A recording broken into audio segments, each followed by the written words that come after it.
Hello and welcome to the Bladder Cancer Advocacy Facebook premiere. My name is Stephanie Chisholm and I'm the Director of Education and Research here at Beacon. I'm joined today by two of our members of our bladder cancer community, Dorothy and John de la Garza, all the way from Texas, from Austin, Texas. It's a pleasure to have you with us today, Dorothy and John. Thank you for having us. It's been 4 years since my diagnosis, and I'm glad Beacon's in our life. Well, we love having you here. So, Dorothy, let's start with you first. Can you tell us a little bit about your diagnosis? You know, you mentioned 4 years ago. What was that like to hear that you had bladder cancer? What was your diagnosis? Had you ever heard of bladder cancer before your diagnosis? Well, 4 years ago, after my parents had died of colon cancer and pancreatic cancer, I had no knowledge of bladder cancer, believe it or not. And my urologist was stunned also.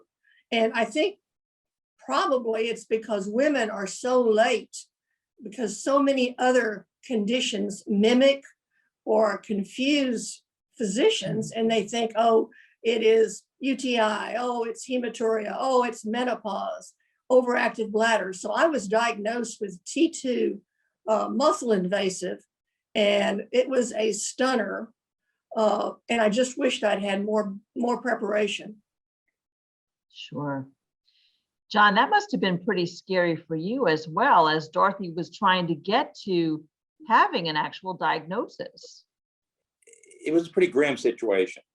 We were on pins and needles for a while, waiting for the final outcome of all the testing.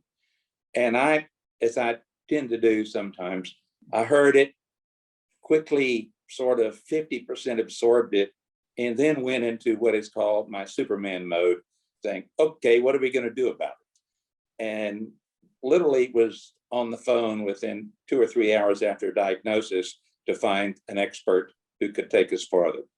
Well, that was great that you were able to do that. So you obviously have had a number of different treatment options along the way. And now where are you with your diagnosis? What's going on? Well, after chemo and then the surgery, followed by many complications, which again, I don't think bladder cancer patients know in advance how many complications can come after surgery and chemo.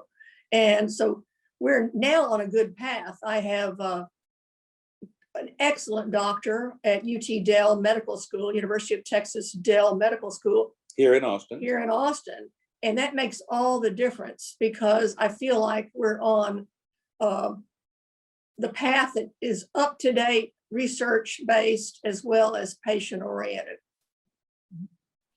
So you're saying you've got a great doctor who's got a lot of experience. What would you tell other physicians that might not really understand what's going on with bladder cancer patients, especially as they progress in their disease or they have a very advanced diagnosis? What would you want other bladder cancer physicians to know from that patient experience? From a patient experience, I wish they would treat me more as I treated my students when I was teaching. Don't talk down to the patient. I know the doctors all have a lot of scientific information, but they need to assume that I want to know where my journey's going, what the treatments involve, and give me details so that I don't end up Googling instead of knowing from the doctor's own perspective what to expect. Mm-hmm. Absolutely. Sometimes going to Dr. Google might not always be the best resource. So what has been the most difficult thing that you found to discuss with your physicians? Have there been any challenges for you as a patient in bringing up issues with your doctors? I'm pretty direct with my doctors. I think the most difficult thing is to coordinate the various physicians that you have, your urologist, your oncologist, your hematologist, your anesthesiologist. It's a whole bunch of ologists, and to coordinate them is sometimes difficult, and they're not always on the same page. My urologist said, get that bladder out immediately. My oncologist said, no, you need to have chemotherapy first. Thankfully, she knew what the NCI protocols were, and he was very happy to learn them. Mm-hmm. So it sounds like you needed a appointment keeper and a secretary. Was that your role, John? How did you Yes. fall into all of these ologists? What role did you play in helping keeping Dorothy on time for all of her appointments? Without actually having her diagnosis, I sort of wanted to take the role of having a diagnosis like that and being the best possible support I could be, which meant, and fortunately, we're in a situation where I am retired, and I was retired at that point. I had the time, I've got the intellect to do it, and I've got the interest to do it. So I just went to every appointment, took notes, coordinated those notes with her, following the visits, at the visits, and at the visits too, if I had a question, I sort of insisted on being able to ask that question of the physicians. We were extremely fortunate in finding the surgeon who did her radical cystectomy. He is a good soul and happens to be also a Beacon researcher, which is even better. But he allowed that kind of conversation among the three of us, and in fact, encouraged us to know as much as we possibly could about what he was about to do in the radical cystectomy surgery process, which was robotic and a long one. Sure. So what advice would you give to another caregiver who was trying to help their loved one go through this journey? Find Beacon as soon as possible for all sorts of reasons. There is so much information written and on the web, Beacon sponsored, that allows you just to really enter that world of bladder cancer and understand it almost on a recipe step-by-step basis. It's not overwhelming, but it requires interest, it requires study, it requires time. But that time is extraordinarily well spent as the process continues. Mm-hmm. And frankly, if we had found Beacon earlier, I would have been a lot more relaxed. My questions would have been better, and we would have known what to expect a lot sooner. Beacon was a breath of fresh air and support for us being intelligent questioners. We could question our doctors based on what we'd read from Beacon. Looking back, there's another little wrinkle here too, if you will. We happened to be introduced 2 or 3 days before Dorothy's surgery to an extraordinarily WOC nurse who really talked to us about some other things that we would have not found out about until later. Number one, she recommended the brand of appliances that Dorothy uses. 2, she told us, or she helped Dorothy locate where the ostomy would be, and quickly told us, don't let the doc do it, let a good WOC nurse do it, because we know what the body is like and we know what to look for and where to place it. So that was another little incremental bit of knowledge. Mm-hmm. And we have come now to depend upon a retired WOC nurse here in Austin for continuing by advice and counsel. And she even works with photographs. So we have this. He can do a stoma shoot. I do a stoma of shoot. My body. It's really very, very fashionable. And then get a quick diagnosis, which is even, I mean, with COVID, it's been interesting because he can't go into a lot of the appointments with COVID. So he listens in on his telephone, and the doctors turn their cell phone on too. And so we never let COVID shut him out. That's really good advice, because we don't know when this whole COVID is going to change. But let's just go back one big step, because I think it's important. A wound and ostomy care nurse is what you're talking about with the WOC, correct? Yes, correct. I just want to make sure that our listeners are aware. And most institutions have somebody who does specialize in helping that physician find the best way for a urostomy to fit into that patient's life. They should take a lot of things into consideration. I know that you probably had some questions about it, and I'm sure that that nurse was very capable about explaining where they recommend that your ostomy go, which is what happens when you have a urinary diversion. When your bladder is removed, there's oftentimes a urostomy that's placed with a stoma in your body, and that urine is caught as it leaves your body in a bag, and you just have to empty the bag. So it's not a huge problem. It just needs to have a little forethought to go into it, correct? Yes, and once you understand the process, then in the aftermath of all of this, it's just something else that's done every day. It's part of your routine. And if you allow it to be a part of your routine in a positive way, quite frankly, it's not a big deal. Except it is a big deal when you're first starting out, because let's face it, your body has changed. You now have a bag for the most part outside. You can have a needle bladder inside too, but it is a change in your body. And fortunately, he made me feel that I was still a beautiful bag lady. Yeah, I think that's a real challenge that many of our bladder cancer community patients who had to have a radical cystectomy where their bladder's been removed, we refer to it as the new normal. It is different, but it is a new way of going about everything that you do. You have to account for that. And I think that's a big consideration that many people are not prepared for. And it sounds like as a team, the two of you work really well to make sure that this is not necessarily slowing you down there in Austin, correct? Very correct. No. And it's, again, Beacon continues to play a beautiful information role in putting together patient-to-patient conversations, caregiver-to-caregiver conversations, where we can, as now pretty experienced with this, in a positive way, offload this information, this caregiving with ease to other folks who are beginning the same process that we started more than 4 years ago. Right. You're talking now about our Survivor to Survivor program, which is a wonderful way to match somebody who really is a little bit anxious about what journey they're about to go on with somebody who is experienced, who's gone through it. And that individual like you, John and Dorothy, can share that kind of information about, hey, these were some questions I wish I had known before I started down this path. So those are some really great resources.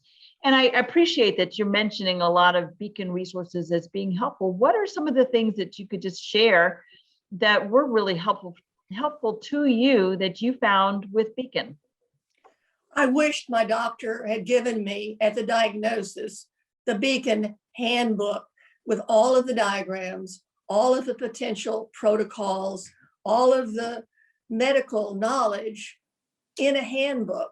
Instead, my oncologist gave me a thick general cancer book, which was fine, except it did not reflect bladder cancer specific issues.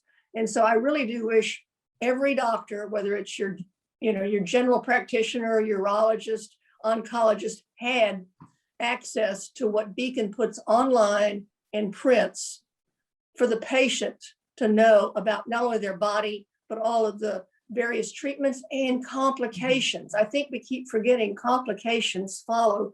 Even if you're cancer clear, you just know you're going to have complications. Sorry, but that's the fact of life. Well, that sometimes does happen, I know. And you're referring to our Bladder Cancer Basics, which is a document that's really plain language, easy to read for patients who might be newly diagnosed or patients who might have any kind of progression of their disease. And you can get free copies of that by visiting us at bcan.org and looking for handbook in the search feature, and you'll find it, and you can download one or you can request that one be mailed to you. So thank you for promoting that. I think it's a great resource, and I hope more people are able to access it and be able to use it. So stress and anxiety of having this diagnosis. What advice do you have, Dorothy, as a patient, and then John, to help others cope at the beginning of their journey with some of the stress and anxiety that comes along with it? Well, in my case, I was teaching middle school students right before my diagnosis. And the best thing that happened to me was to go into the chemotherapy, go into the surgery, and keep on teaching. So I kept a purposeful life at the same time I was undergoing treatment. It'd be great that you not spend 24/7 dwelling on your diagnosis, but actually stay involved with life and your responsibilities, and hopefully have a caregiver. I mean, some people call them caregivers. I call them caregivers, because if it's not a partner, a family member, friends along the way make a difference. And that's what reduced my anxiety. I could vent to him, and then he would say, "Don't worry, we'll take care of it." You know, Dorothy, you remind me of absolutely one of my favorite sayings. It's been my mantra for my whole life, and I think it's really important. Joys shared are doubled, burdens shared are halved. And I really get that sense from the two of you, that whatever little joys you have in advances that you receive in care, you both share in those joys, and then the burdens are shared equally. So John, you know, what is your advice? What would you tell another person who's beginning to help their loved one along this challenging journey?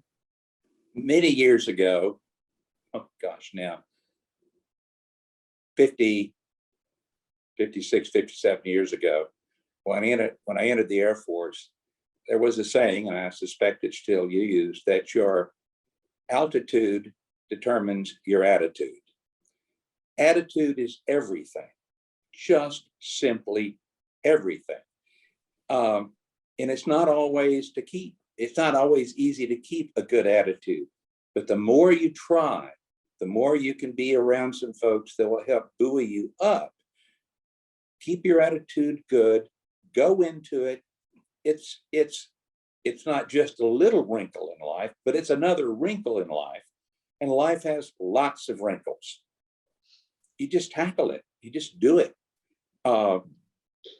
Be a friend to someone. Let the someone be a friend to you, even outside your marriage, outside your partnership, so that your attitude stays there and stays good, so you can continue to help the person you love, the person you want to help the most, help that person get through the diagnosis, get through the treatment, get through everything, and continue on with life as best you can. There are no guarantees, but the more you look at life positively, the better the guarantees may seem to be. Well, I like your analogy of saying, you know, another wrinkle in life. And obviously, you know, the longer you're around, the more you end up with a few wrinkles, but they're not Yes. necessarily wrinkles. I'd like to think of them more as character lines. Yes, they And are. I do think that, you know, this experience of having bladder cancer is one that over 83,000 people are going to be diagnosed with this year alone. And it can be really scary, because for most of those patients, this will be the first time that they ever learned that you could even get cancer in your bladder. And, you know, it is a challenging journey. I am really grateful for you all to, you know, what you're sharing is helping remind people that having a little sense of humor in some of this, and then attitude, really helping to drive your altitude in terms of how you're handling everything, is a big deal. This has been phenomenal. I greatly appreciate your sharing. Any last thoughts or advice? I have a bit. If one becomes involved in a good way, in a good way with Beacon, there is so much to be learned. I am so impressed with the Beacon process of ensuring that researchers and docs hear from patients in a very real, direct way, unfiltered. The patients need to understand what's going on medically, and the medical side of life, particularly the researchers and then the practitioners, need to understand how what they're doing really affects the lives of bladder cancer patients. The two-way conversation is remarkable, is refreshing, is genuine and is so helpful.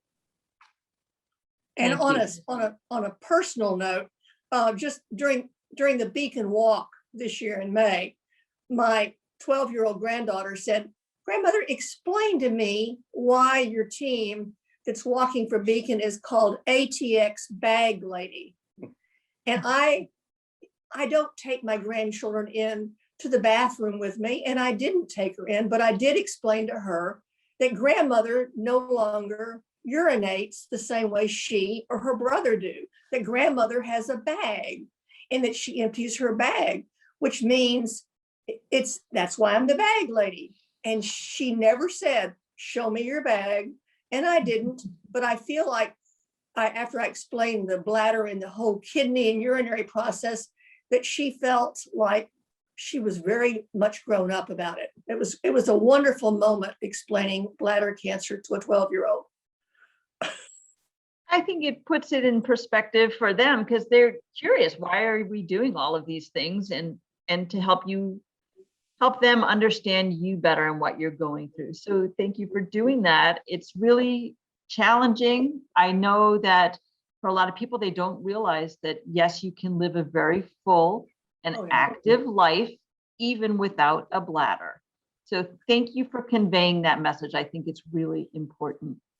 And I'd like to thank you both so much for joining us today for our Facebook premiere. And everyone who's listening, please visit bcan.org for a lot more information and resources. We're open 24 hours a day, 7 days a week online, so that you can get what you need, even when you have one of those, oh my goodness, moments at 2 o'clock in the morning.